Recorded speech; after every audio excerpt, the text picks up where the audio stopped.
Former les acteurs du secteur privé sur la gestion de l'infodémie liée à la COVID-19, c'est l'objectif principal de cet atelier qui a réuni tous les intervenants dans la chaîne sanitaire de notre pays. Ils sont venus des 12 départements du Bénin et à l'ouverture, le représentant résident de l'Organisation mondiale de la santé au Bénin a reprécisé les grandes lignes des travaux avec un état des lieux sur la campagne vaccinale contre la COVID-19.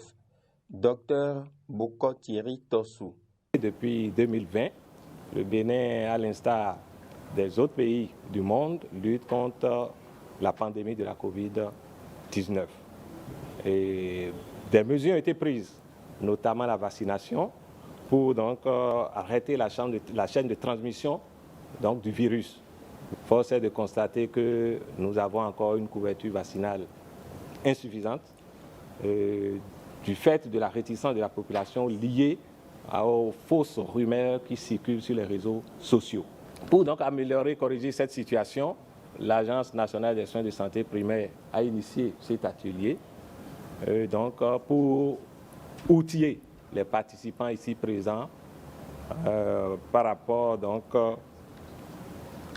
à la gestion des fausses informations liées à la COVID-19 dans les différents départements du pays.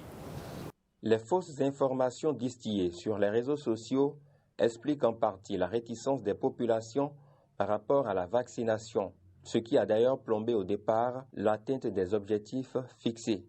Le Bénin s'est fixé comme objectif d'atteindre 60% de couverture. Mais aujourd'hui, nous sommes à 35%.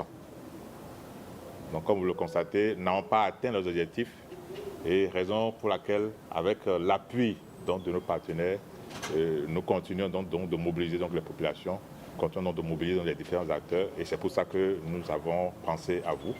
On sait que le secteur privé aujourd'hui prend environ 52% des cibles. Donc vous avez beaucoup de masques qui passent chez vous et on aurait vivement souhaité que vous contribuiez de façon efficace à sensibiliser les communautés pour qu'ils puissent adhérer à la vaccination.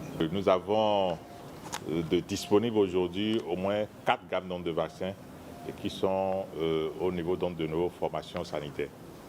Je voudrais vraiment souhaiter une participation active et à la fin de la formation, une utilisation efficace des acquis pour la promotion d'un comportement favorable à la vaccination. L'occasion est propice pour relancer les appels à la vaccination contre la COVID-19 dans le seul but de faire reculer les frontières de cette maladie.